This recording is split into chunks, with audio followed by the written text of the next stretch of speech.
Bom, a gente falava agora há pouco sobre a semana enforcada no Congresso Nacional. É bom lembrar que com as mudanças no texto feitas pelo Senado, a reforma tributária retornou para análise da Câmara dos Deputados. Confira de Brasília com Janaína Camelo.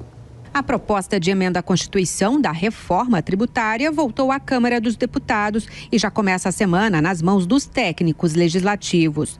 Junto à equipe do relator da matéria, o deputado Aguinaldo Ribeiro, do PP, serão analisadas as mudanças ao texto, após as mais de 300 emendas aceitas pelo Senado. Diante do curto prazo para aprovar a proposta até o fim do ano, como quer o governo, será avaliada também a possibilidade de fatiamento da reforma, diz o relator. Nós vamos aguardar que esse texto chegue à Câmara para que a Câmara possa fazer essa avaliação do que foi aprovado no Senado e que a partir daí nós possamos, sob a presidência do nosso presidente deputado Arthur Lira, em acordo com as lideranças partidárias na Câmara, nós possamos estabelecer um calendário para que tenhamos ainda este ano a aprovação da emenda constitucional na Câmara e, por conseguinte, a sua promulgação ainda em 2023. O fatiamento acontece quando há divergências entre Câmara e Senado ao texto de uma PEC. Nesse caso, é promulgado apenas o trecho que há consenso entre as duas casas e o restante continua tramitando como uma PEC independente. A alternativa foi sugerida pelo presidente da Câmara, Arthur Lira, mas o presidente do Senado, Rodrigo Pacheco, considera que a PEC tem, nas palavras dele, uma engrenagem delicada e, por isso, defende cautela sobre dividir o texto. As divergências são especialmente em relação à quantidade das chamadas exceções na reforma. Setores da economia que serão beneficiados com tributação diferenciada e pagarão menos imposto.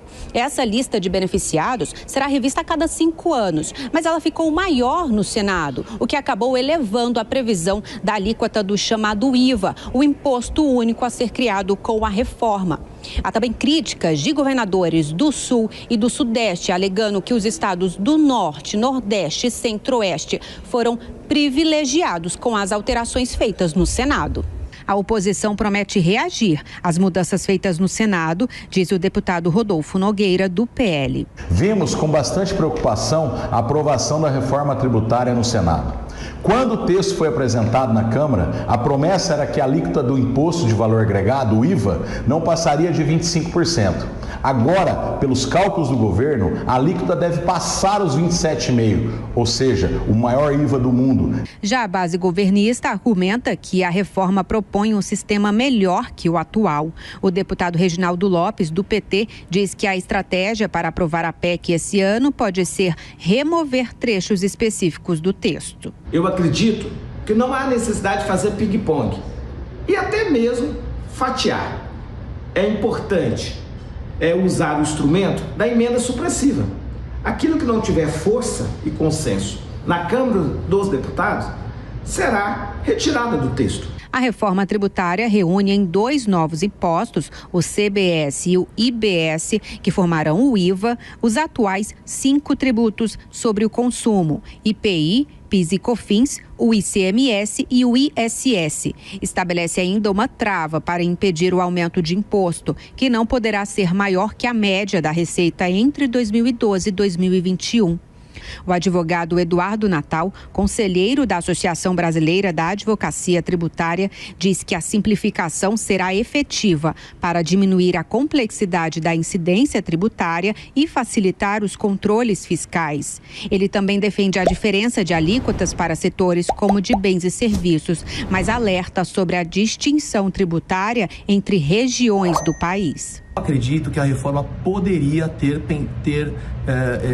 avaliado as vocações regionais para que se pudesse dar conceder eventuais diferenças de alíquotas ou menor tributação, né? O Brasil é muito grande e existem vocações regionais a serem desenvolvidas, até para que isso possa ser objeto de